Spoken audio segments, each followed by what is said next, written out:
வணக்கம் நண்பர்களே. எல்லாரும் மகிழ்ச்சியா சந்தோஷமா இருப்பீங்கன்னு நான் நம்புறேன். நான் ரொம்ப மகிழ்ச்சியா சந்தோஷமா இருக்கேங்க.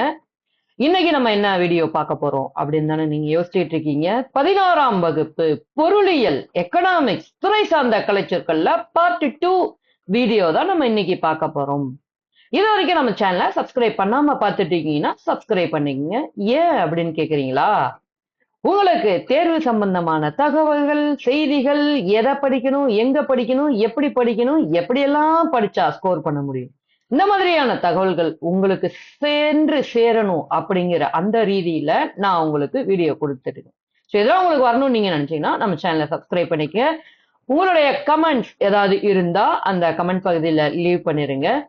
உங்களை போல படிக்கக்கூடிய நண்பர்கள், தோழர்கள், தோழிகள், உங்களுடைய உறவினர்கள், அக்கம் பக்கத்துல இருக்கிறவங்க, உங்களுடைய சோசியல் கனெக்ட் எல்லாருக்குமே நம்மளுடைய வீடியோவை ஷேர் பண்றது மூலமா அவங்களையும் ஒரு அரசு பணிக்கு நம்ம போக வைக்கலாம். ஆமாங்க, உண்மைதான். அதுக்கான வழியைத்தான் நான் உங்களுக்கு சொல்லி தந்துகிட்டு இருக்கேன். நீங்களும் அரசு பணிக்கு போகலாம், உங்களுடைய நண்பர் வட்டாரத்தையும் அரசு பணிக்கு போக நீங்க வைக்கலாம். சரிங்களா? ஒரு லைக் பண்ணிக்குங்க. அப்படியே வாங்க வீடியோக்குள்ள நம்ம போவோம். தேவை சுருக்கம் அப்படின்னு சொல்றாங்க மக்களே. தேவை சுருக்கம், அதுக்கு ஆங்கிலத்துல என்ன அப்படிங்கறத நம்மளுடைய கேள்வி. உங்களுக்கு தெரியுமா? யோசிங்க. Answer contraction of demand. Spelling சொல்றேன், கேட்டுக்குங்க. காத கவனமா கொடுத்து கேளுங்க. CONTRA CTION of OF demand DEMAND தேவை சுருக்கம், கன்ட்ராக்ஷன் ஆஃப் டிமாண்ட். இது ஒரு முக்கியமான வார்த்தை. இதை நீங்க கவனமா எடுத்துக்கணும். திறனாய்வு, திறனாய்வு இது உங்களுக்கு தெரிஞ்சிருக்கும். எல்லா வார்த்தைகளும் நமக்கு எங்கோ ஒரு இடத்துல நம்ம கேள்விப்பட்டிருப்போம். ஆனா இதுதானா அது அப்படிங்கிறது மாதிரி தான் குழப்பமா இருக்கும். கிரிட்டிசிசம், திறனாய்வுனா கிரிட்டிசிசம். CRITICISM கிரிட்டிசிசம், திறனாய்வு, கிரிட்டிசிசம். அடுத்த வார்த்தைக்கு போயிருவோமா?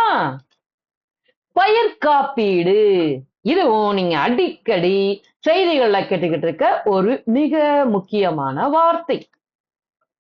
Graphs insurance, crops insurance. CROPS crops, insurance INS URANCE பயிர் காப்பீடு, கிராப்ஸ் இன்சூரன்ஸ். இது விவசாயிகளுக்கு கண்டிப்பா தெரிஞ்சிருக்கும். இந்த ஒரு வார்த்தை உங்களுக்கும் தெரிஞ்சிருக்கும். குறுக்க தேவை நெகிழ்ச்சி, குறுக்க தேவை நெகிழ்ச்சி என்னது? புது வார்த்தையா இருக்கு. இதுக்கு எப்படி இங்கிலீஷ்ல சொல்லியிருப்பாங்க அப்படின்னு யோசிக்கிறீங்களா?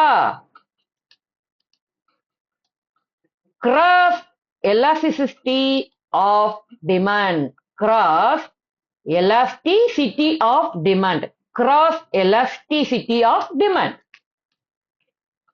குறுக்க தேவை நெகிழ்ச்சி, cross elasticity of demand. Spelling சொல்லிட்டீங்களா? CROSS cross elasticity, elasticity spelling ELA STI elasticity CITY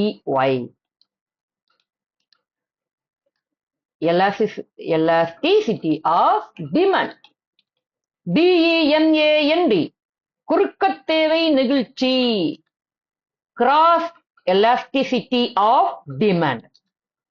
பிறப்பு விகிதம். பிறப்பு விகிதம்னா என்ன நண்பர்களே? கடந்த வீடியோல நம்ம என்ன பண்ணியிருந்தோம்? குழந்தை பாலின விகிதம் அப்படின்னு ஒண்ணு கேட்டிருந்தோம். அதுக்கு ஆன்சர் சொல்லியிருந்தோம். அது ஞாபகம் இருக்கா? ஞாபகம் இருந்ததுன்னா கமெண்ட்ல சொல்லுங்க. அப்படின்னா ஆங்கிலத்துல என்னன்னு. பிறப்பு விகிதம் பாப்போம் இப்ப. crude birth rate. CRUDE crude. CRUDE crude birth rate. BARTH rate. RATE அவ்வளவுதான். பிறப்பு விகிதம் crude birth rate. ஸ்பெல்லிங் எல்லாம் நல்ல கவனமா கேட்டுக்குங்க. அதுக்கப்புறம் கவலைப்படாதீங்க.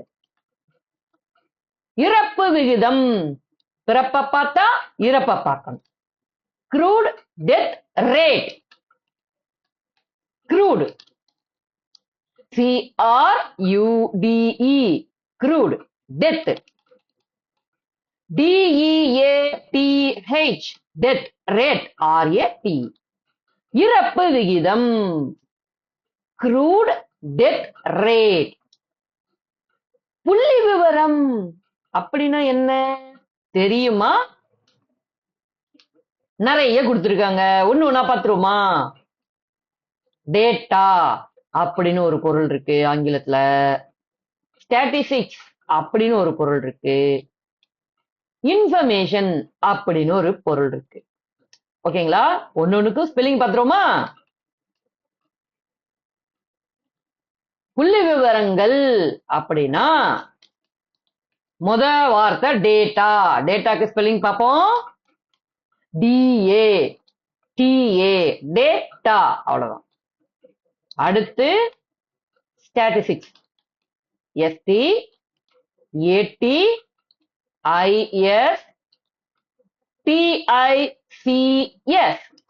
ஸ்டாட்டிஸ்டிக்ஸ். அடுத்து இன்ஃபர்மேஷன். அதோட ஸ்பெல்லிங் பார்ப்போமா? INFORMATION. ஓகேவா?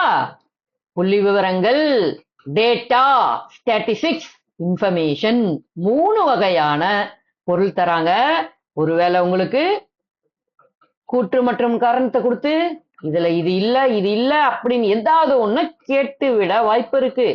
ஏன்பா அடிக்கடி நீ இதுல கூற்று மற்றும் காரணம் கேட்பாங்க, கூற்று மற்றும் காரணம் கேட்பாங்கன்னு சொல்லிக்கிட்டே இருக்க அப்படின்னு நீங்க கேட்கறது எனக்கு தெரியுதுங்க.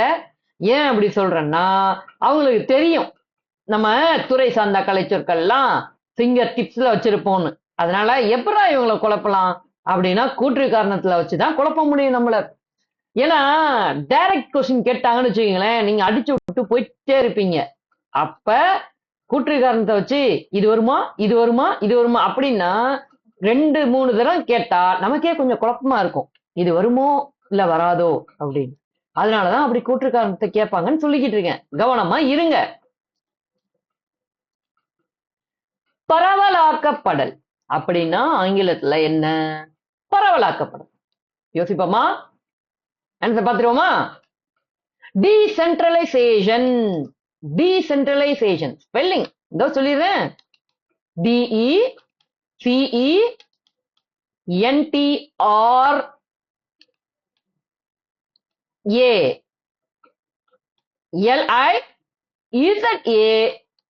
DECENTRalization. Decentralization. DECENTRalization. பரவலாக்கப்படல். டீசென்ட்ரலைசேஷன். ஓகேங்களா? அப்ப பரவலாக்கப்படல்னா டீசென்ட்ரலைசேஷன். ஒரே இடத்துல குமிஞ்சிருக்கிறதுங்கிறதுக்கு பரவலாக்காம இருக்கிறதுக்கு சென்ட்ரலைசேஷன். அவ்வளவுதான். ஓகேவா? அந்த டிஏ முடிச்சிருங்க, தூக்கி விட்டுருங்க. இது எக்ஸ்ட்ரா நான் சொன்னது. பரவலாக்கப்படலாம் டீசென்ட்ரலைசேஷன். தேவை குறைதல் அப்படின்னா என்னங்க? தேவைன்னா என்னங்க? டிமாண்ட்னு சொன்னோம். குறைதல்னா அதேதாங்க. Super. Decrease in demand. DECREASE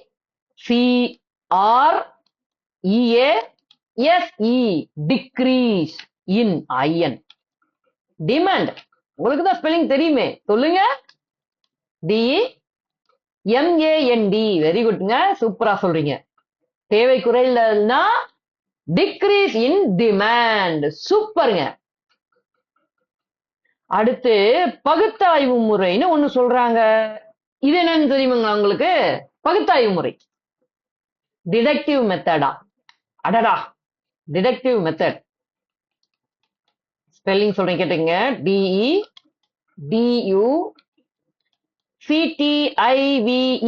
deductive method. METHOD method. பகுத்தாய்வு முறை, டிடக்டிவ் மெத்தட். வரையறை, இன்னொரு வார்த்தைக்கு வரையறை, டெபினிஷன். அவ்வளவுதாங்க. வரையறைனா டெபினிஷன். DEFINITION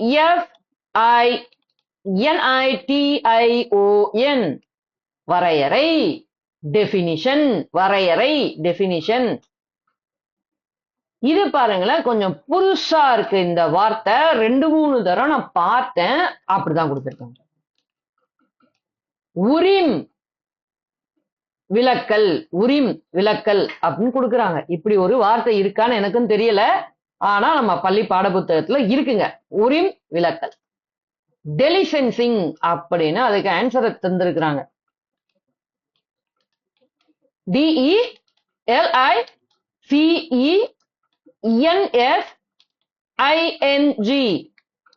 உரிம் விலக்கல், டெலிசென்சிங் அப்படின்னு கொடுத்திருக்காங்க. ஓகேங்களா? தேவை அப்படின்னா என்னது?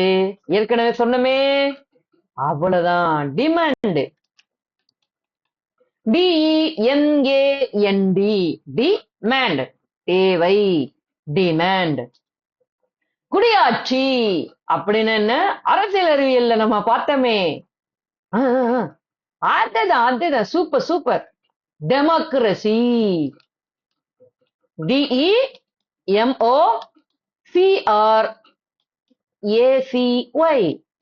குடியாட்சி, டெமோக்ரசி. குடியாட்சினா என்ன நண்பர்களே? டெமோக்ரசி. அவ்வளவுதான். மக்கள் தொகையின் அனுகூலம். அடடா, இது என்ன அனுகூலம்? மக்கள் தொகையின் அனுகூலம். Demographic dividend. Demographic dividend spelling பாத்துருமா? DEMOGRAPHIC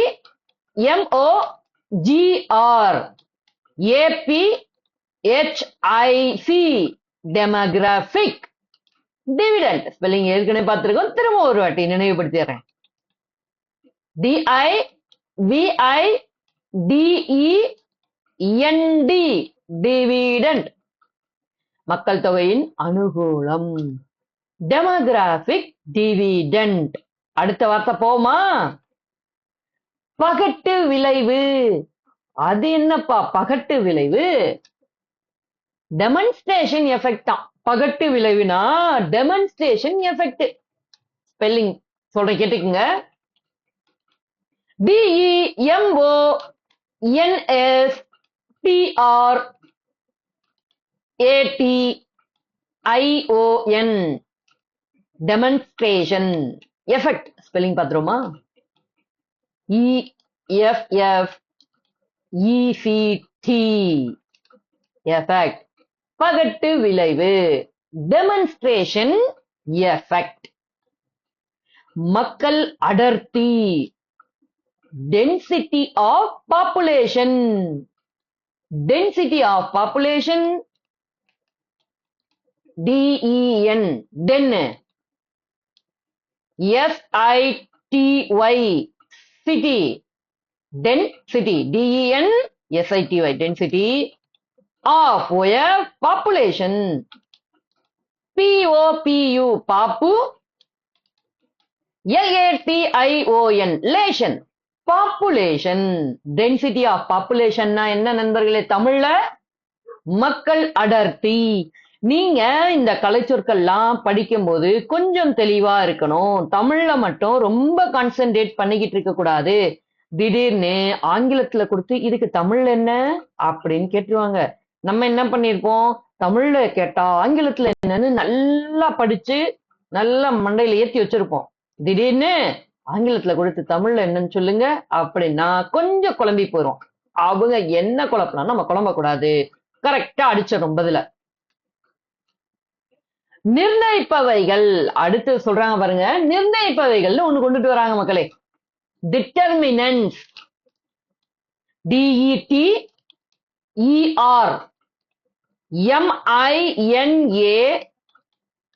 MINANTS டிட்டர்மினன்ஸ் நிர்ணயிப்பவைகள் டிட்டர்மினன்ஸ். ஓகேவா? அடுத்த அணிக்கோவை அணிக்கோவை டிட்டர்மினன்ட். அது டிட்டர்மினன்ட், இது determinant. DETER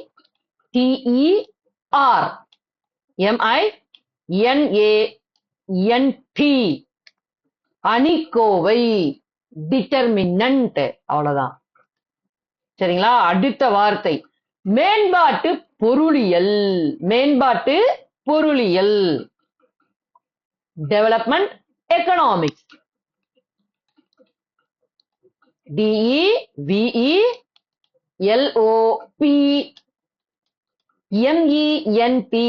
development. Development economics.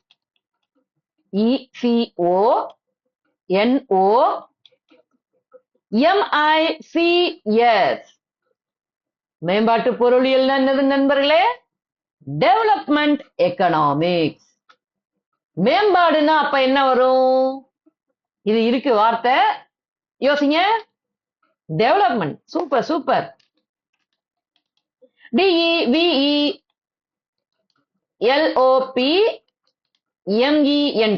மேம்பாடு டெவலப்மெண்ட். ஓகேங்களா? அடுத்த வார்த்தை பார்ப்போமா? வகை நுண்கணிதம். வகை நுண்கணிதம் டிஃபரன்ஷியல் கால்குலஸ். ஸ்பெல்லிங் பார்த்துருவோமா? DIFFERENTIAL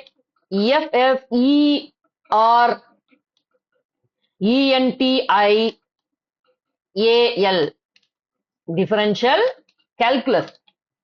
CALCULUS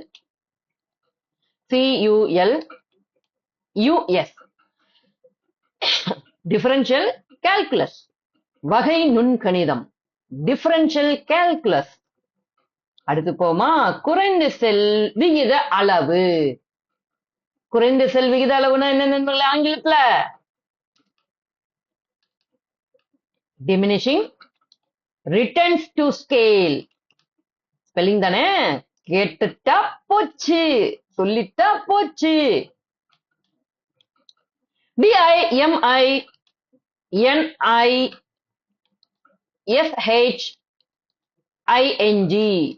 diminishing returns. RETURNS returns. TO scale. SEALE குறைந்த செல் விகித அளவு. diminishing returns to scale. அவ்வளவுதான். சிக்கனம் இன்மைகள். சிக்கனம் இன்மைகள் diseconomy of scale. diseconomies of scale. DISECONOMICS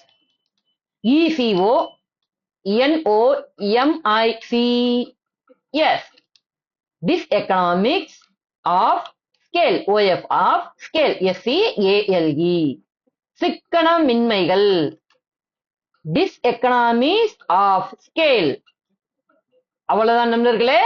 இன்னைக்கு நம்ம என்ன பண்ணிருக்கோம் அப்படின்னா 11ஆம் வகுப்பு பொருளியல் எக்கனாமிக்ஸ்ல இருக்கக்கூடிய கலைச்சொற்கள்ல பார்ட் 2 வீடியோவை முடிச்சிட்டோம். இதே போன்ற வீடியோக்கள் உங்களுக்கு வேணும், உங்கள் நண்பர்களுக்கு வேணும் அப்படின்னு நீங்க நினைக்கிற பட்சத்துல நம்ம சேனலை சப்ஸ்கிரைப் பண்ணிக்கிங்க. நிறைய பேர்த்துக்கு ஷேர் பண்ணி விடுங்க. ஏன் ஷேர் பண்ணணும் அப்படின்னு நான் உங்களுக்கு சொல்றேன்னா, கல்வி அப்படிங்கிற அந்த ஆயுதத்தை எடுத்து கல்லாமை இல்லாமை ஆக்குவோம். சரிங்களா? இணையத்துல நம்ம என்ன பண்ணிட்டு இருக்கோம்? இணைந்து கத்துக்கிட்டு இருக்கோம். எல்லாருமே கத்துக்கோம். ஓகேங்களா? ஒரே வேலை ஓஹோன்னு வாழ்க்கை, அதுதான் நம்மளுடைய ஒரே தாரக மந்திரமா இருக்கணும். எப்பப்பா நீ வேலைக்கு போவ அப்படின்னு எத்தனையோ பேர் கேட்டிருப்பாங்க. சரிதானே? இதோ இந்த பரீட்சையில போயிருவோம் அப்படின்னு நிரூபிச்சிருவோம். சரிங்களா? ஜஸ்ட் உங்களோட காதுகளை மட்டும் எனக்கு கொடுங்க. காதுகளை கொடுத்தீங்கன்னா போதும், வெற்றி உங்களோடது ஆயிரும். காதை கொடுத்துட்டு நான் என்ன பண்ணேன் அப்படின்னு யோசிக்கிறீங்களா? காதை என்கிட்ட கொடுக்க வேணாம். நீங்க கவனத்தை திருப்புங்க. உங்க காதுகளோட கவனத்தை என் பக்கமா திருப்புங்க. எனக்கு செவி கொடுங்க. ஓகேவா? நாளைக்கு இந்த வீடியோவோட தொடர்ச்சியை நாம பார்ப்போம். அது வரைக்கும் உங்கள்கிட்ட இருந்து விடைபெறுறது உங்களுடைய பிரசாத் அருண். பாய் பாய் மக்களே, நாளைக்கு பார்ப்போமா?